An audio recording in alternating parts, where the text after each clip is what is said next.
দর্শক আসসালামু আলাইকুম। দর্শক আপনাদের প্রীতি ও শুভেচ্ছা জানিয়ে শুরু করছি আমাদের আজকের প্রতিবেদন। তো দর্শক দেখতেই পাচ্ছেন আমাদের সামনে এক আপু দাঁড়িয়ে আছে, আমরা তার গল্পটা শুনবো, জানবো আপু কেন আমাদের ইটের মাঝে আসলেন, তিনি কি বলতে চান। আপু আসসালামু আলাইকুম, কেমন আছেন?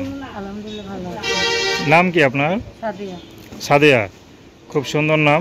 তো সাদিয়া আপু ইউটিউবে কেন আসলেন? ভাই খুব কষ্ট করে ইউটিউবের মধ্যে আইছি।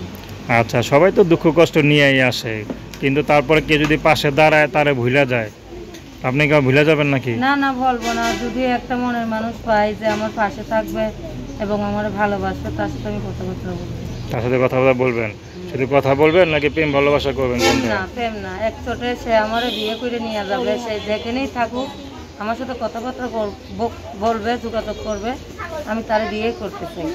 আমি প্রেম ভালোবাসা করতে চাই না। প্রেম ভালোবাসা করতে চাই, কিন্তু আদর্শ ভাগ করতে চাই কেমনে করবে? মোবাইলের মাধ্যমে?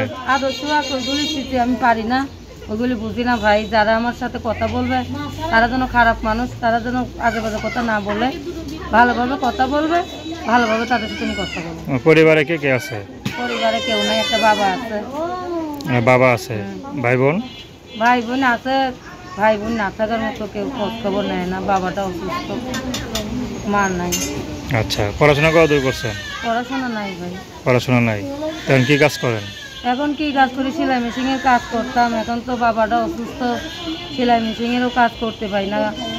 এখন আসি এমনি আসি, বাবার ওষুধ কিনে দেওয়ার পয়সা পাই না।